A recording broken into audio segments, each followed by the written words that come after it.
Isa sa yaman ng kultura at sining ng Pilipinas ang ating musika. Kaya mula noon hanggang ngayon, dapat pinagyayaman. Yan ang misyon ng Las Piñas Band. At hindi lang kasaysayan ang kanilang ipinagtitibay, kundi maging ang mga kabataang miyembro nito. Handog ang kanilang music camp at libreng music training, sigurado ang scholarship ng mga estudyanteng miyembro nila. Ang pamilya Fajardo, kasama si Maestro Philip Timbang at ang buong Las Piñas Band ay ipagpapatuloy ang pagmamahal sa kulturang Pinoy at pagbibigay ng oportunidad sa libreng edukasyon sa pamamagitan ng musika. Pakinggan ang kanilang musika at kwento ngayong umaga dito sa Kwentong Kabarangay. O yan, i-welcome naman natin sa LTE, Ate Liz Fajardo! Good morning! Good morning po. Ayan! Ate naman sa ating mga kabarangay. Hello sa mga taga-barangay Daniel Fajardo. Isa pa! Kasi si Liz ang Ate nagmamanage talaga nila. din sa ating Las Yes. Piñas Band. Yes, correct. Bati ka naman sa barangay na nagdadala sa inyong pangalan, di ba? Ang lolo, great-grandfather mo, si Daniel Fajardo. Ayun, ayan. Oh, Liz, ano ba ang kwento ng iyong buhay? Paano ka nag-upisa? Ang legacy ng Fajardo, itinutuloy mo. Sino nagmula? Si Sir Daniel? Tubong Las Piñas po yung great-grandfather ko, si Mr. Daniel Mateo Fajardo. So, isa po siyang sundalo at isa din pong musikero. So, siya po yung founder ng Las Piñas Band. Ginawa niya tong bandang to out of passion kasi nung panahon na yun, wala pa po gaanong mga musicians. May kakulungan sa mga musicians sa mga lugar. So, mungkahi ng mga taga-bayan, taga dito na magkaroon naman ng marching band na sarili para meron ding magpo-provide ng services. So, halimbawa kung may mga events or merong special occasions, may town celebrations, meron tayong representante and meron tayong maipoprovide na entertainment sa mga guests natin. So, sinunod po niya yung payo ng taong bayan, tapos nagtayo po siya ng Las Piñas Band. Ito yung mga panahon, mga early 1900s to, no? 1900s I would think, yes. hindi ba? Si Ginoong Daniel ang nagtaguyod. At ang achievement itong si Ginoong Daniel Fajardo na yung great-grandfather, ay isa siyang musikero, konduktor, nag-serve din sa Philippine Constabulary, tama ba? Yes po, assistant conductor po siya ng Philippine Constabulary Band. Oo, PC pa noon. Opo, ngayon ay ano na siya? PNP band na po yata siya ngayon. Oo, okay. Love. Napakahusay, di ba? At kayo naman, kayong magkakapatid, ang alam ko, pang-apat na henerasyon na kayo. Diba? Parang pang-apat na sila. Pang-apat. Diba? Anong pakiramdam na yung lineage mo ay nasa musika? At isang magiting na musikero pa, ha?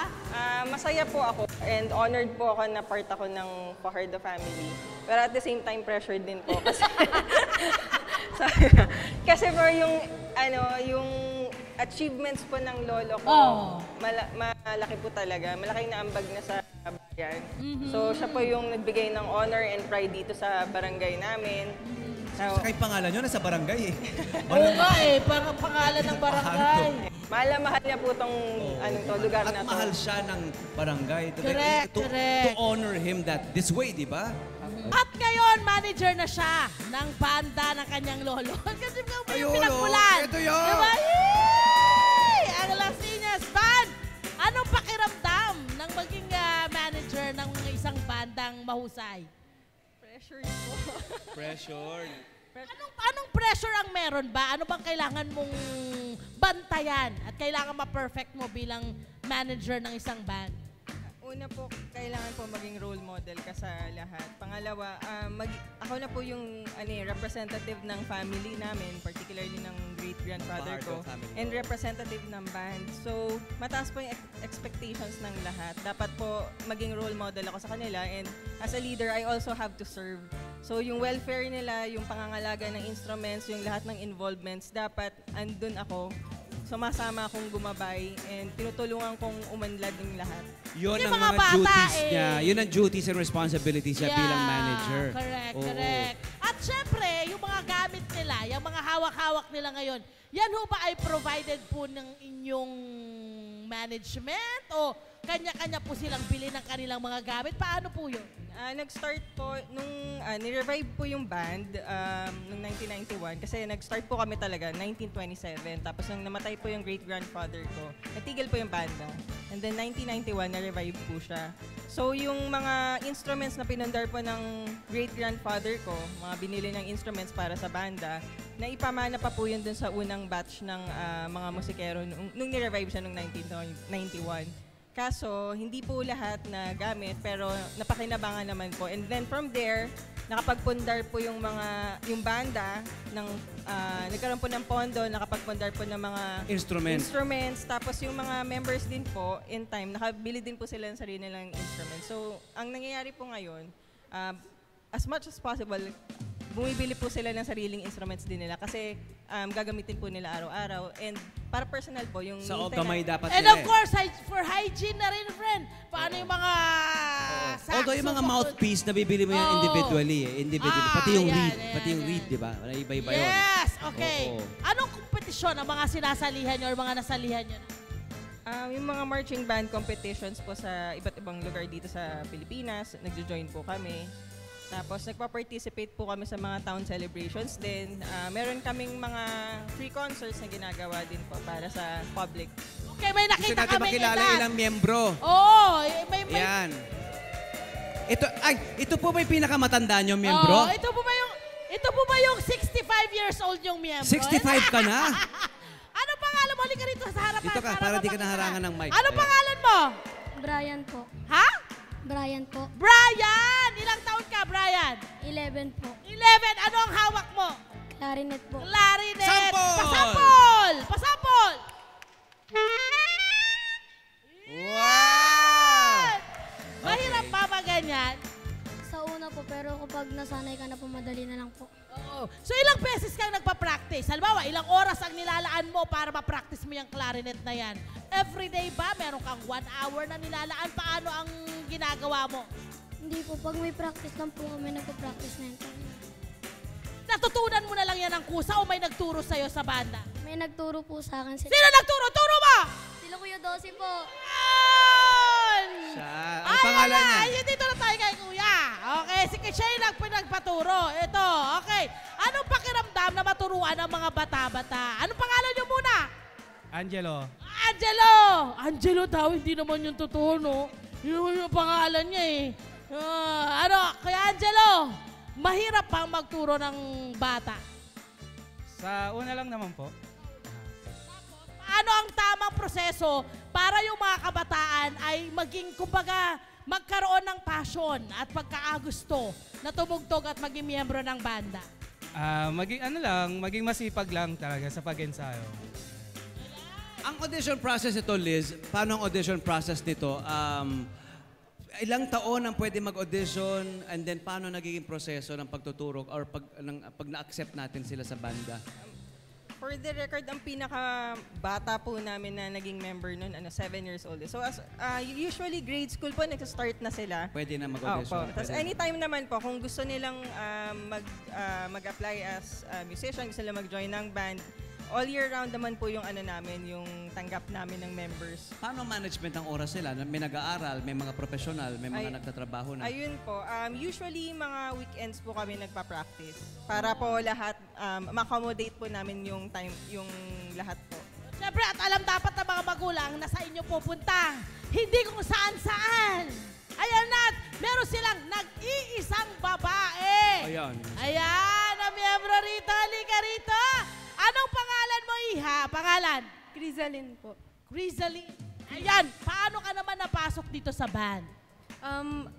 Yung mga kamag-anak ko po, parang most of us po kasi is parang band members, so parang hinila out.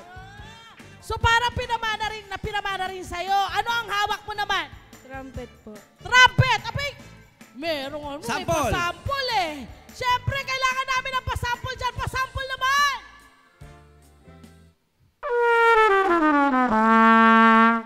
Yan! Ano ang naituro sa'yo ng pagiging miyembro ng banda? yung pagiging self-discipline po. Discipline, no?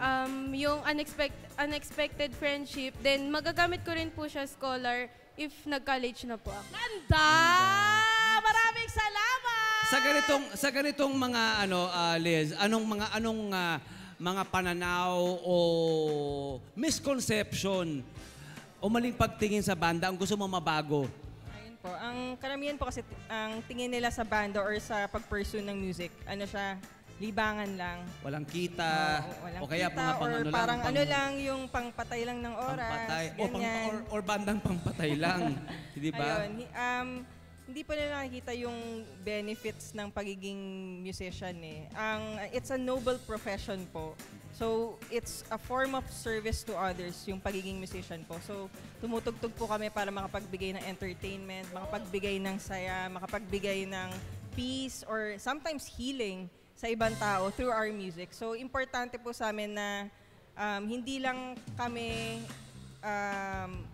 hindi lang kami nag-e-exist, kundi umuunlad kami as a band and napaglalawak pa namin yung aming skills and aming kakayahan para makapagbigay kami ng pinakamagandang performance and serbisyo sa lahat ng tao. At saka Parang dapat nating ma-realize na tayong lahat, may sariling space na kailangan okupahin. At yung space na yon ay nararapat for you. And may purpose yung space na yun natin ginagawa bahagi sila nila. ng kasaysayan. Yes, hindi ba? oo naman. Lahat mga key moments ng ating kasaysayan. In every country. Also, I think it's safe to say, may mga banda tayong kilala ngayon, contemporary na mga Yes. banda sikat. Ang mga pinagmulan, ang mga bandang katulad natin Dito, di ba sa sila? ganito, sa Oo. grupo, di ba?